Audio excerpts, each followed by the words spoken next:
E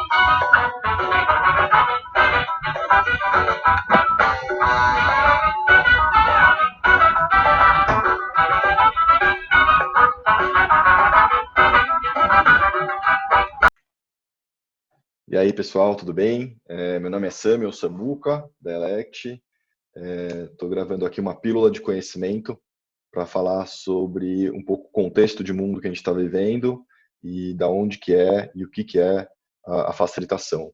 Antes eu queria trazer que as pílulas de conhecimento ela tem duas características bem importantes da gente trazer aqui para vocês, que é a primeira é que ela se trata de um recorte que na verdade a gente escolheu dar e que a gente entende que faz sentido para acompanhar a nossa formação e os próximos módulos. E também ele não representa uma verdade pronta e absoluta. A gente está trazendo algumas referências aqui, que também é uma possibilidade de vocês pesquisarem um pouco mais, quem tiver mais interesse, quiser pesquisar um pouquinho com mais de profundidade essas referências, pensadores, escritores. Então a gente tem essa possibilidade através das pílulas de conhecimento.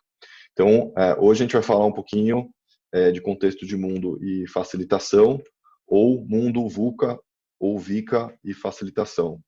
Então, a primeira ideia é trazer para vocês o que é esse mundo VICA, né, ou VUCA.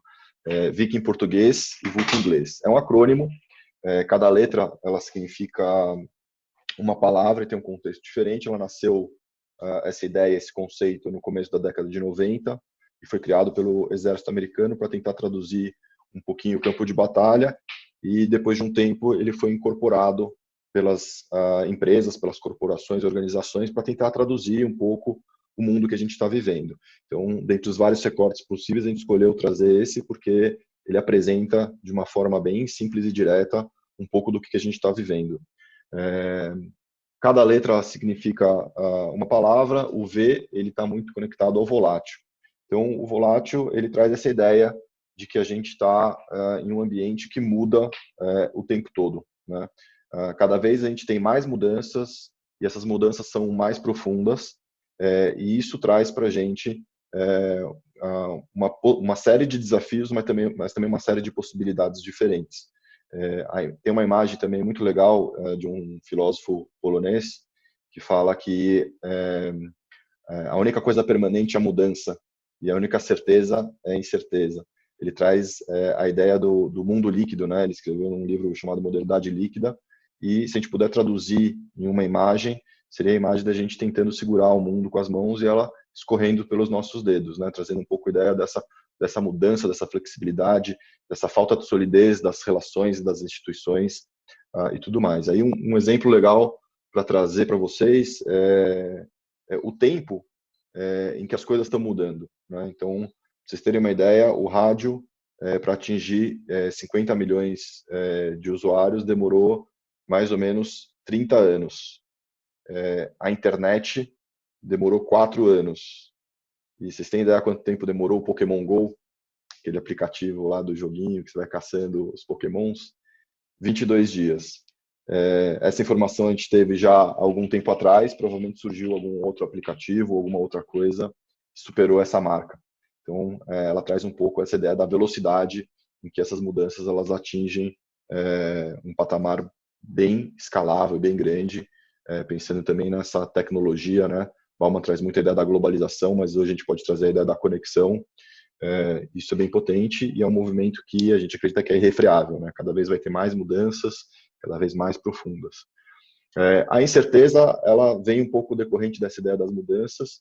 É uma ideia de que a gente hoje não consegue mais ter uma trilha certa e super bem definida de como que vai ser a nossa vida, né? Antigamente, então, a gente tinha aquela ideia de que a gente estudava, depois a gente fazia uma faculdade, entrava numa empresa, casava, passava a sua vida na empresa, fazendo uma carreira. Depois de muitos anos nessa mesma empresa, a gente se aposentava e ia aproveitar a sua aposentadoria.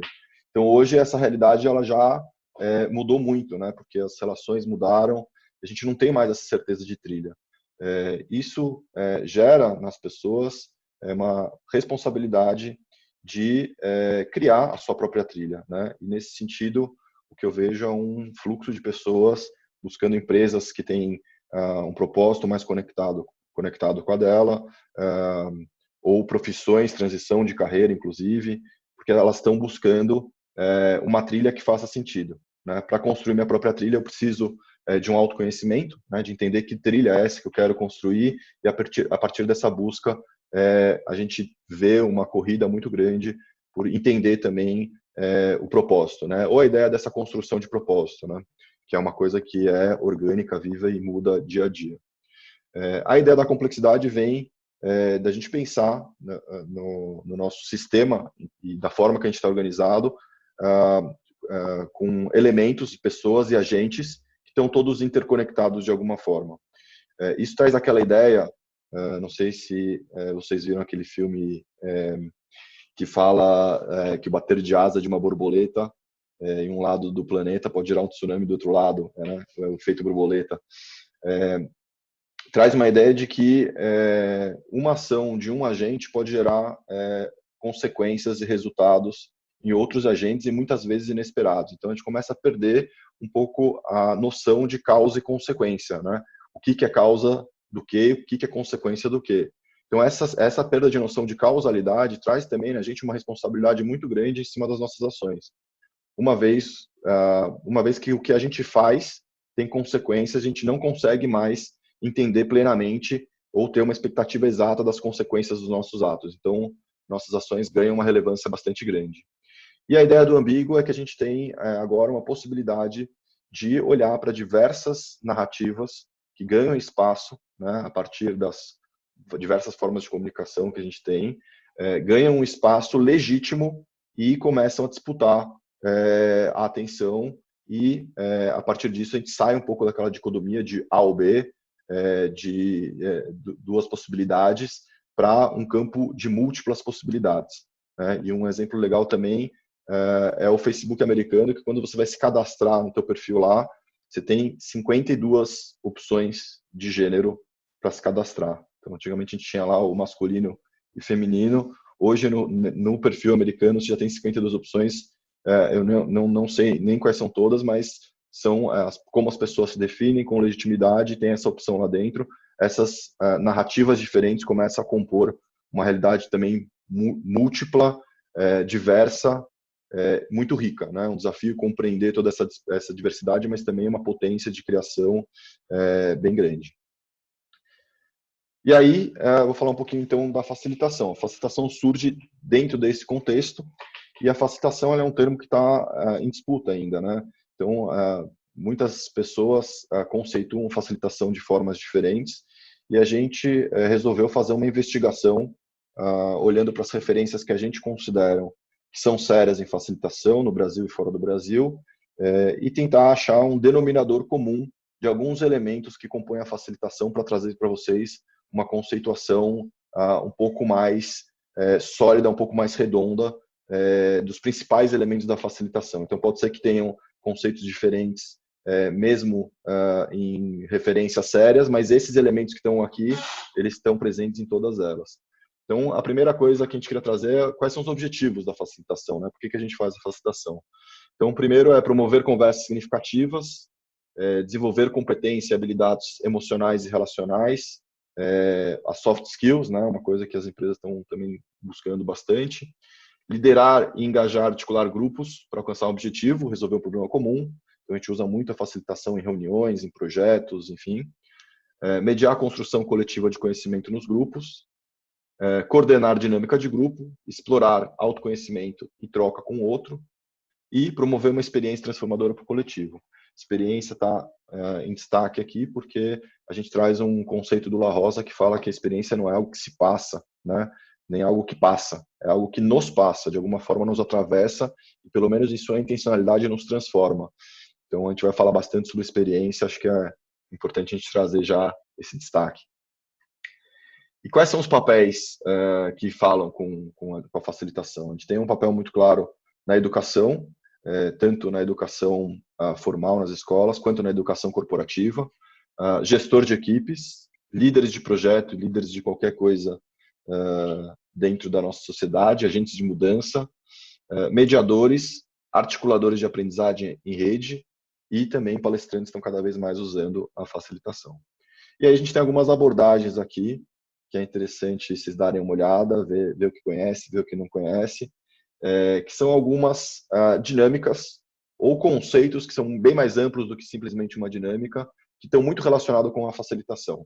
Então a gente tem o Word Café, que é uma dinâmica, o Aquário, Design Thinking, CNV, Comunicação Não Violenta, Teoria U, Open Space, Gamificação, Dragon Dreaming, entre outras. Então é legal aqui só para vocês fazerem um check que já ouviram falar, que conhece, que não conhece. E aí a gente traz aqui um resumo delas e aqui é um conceito que a gente coloca, que é um conceito fundamental e a partir da nossa visão da Elect, a facilitação tem muito a ver com essa frase, que é a arte de extrair o conhecimento e aprendizado do coletivo para o coletivo, respeitando o processo de significação e aprendizado de cada um. Então a gente traz cada um é único, cada grupo é único. Então como que a gente trabalha esse coletivo olhando, acolhendo cada indivíduo e aproveitando as competências e a diversidade do grupo para a criação, para a construção coletiva e para a gente ter também um relacionamento potente e também uma gestão das emoções durante esse processo. E a gente termina essa pílula trazendo um pouquinho dos pilares, algo que a gente vai olhar durante toda a formação, que é a forma como a gente consolidou todo o conhecimento, experiência, usando também referências de fora, como que a gente consolidou, quais são os elementos que a gente tem que adquirir consciência e trazer ferramentas práticas para a gente conseguir olhar para esses pilares da facilitação. Então, a gente tem aqui o equilíbrio de poder, fluxo de energia, relacionamento, afeto, comprometimento, planejar, olhar, sentir e planejar, presença ativa, responsabilidade, escutar para conectar, leitura de grupo, seus integrantes, ambiente emocional positivo. A ideia é que realmente, efetivamente, vocês fiquem um pouco mais curiosos para entender um pouco mais esses pilares. A gente vai ter bastante oportunidade de conversar e aprofundar um pouquinho mais eles. Mas é isso aí, então. Agradecer aí a vocês que estão assistindo essa pílula e é isso aí. Até a próxima, meus queridos.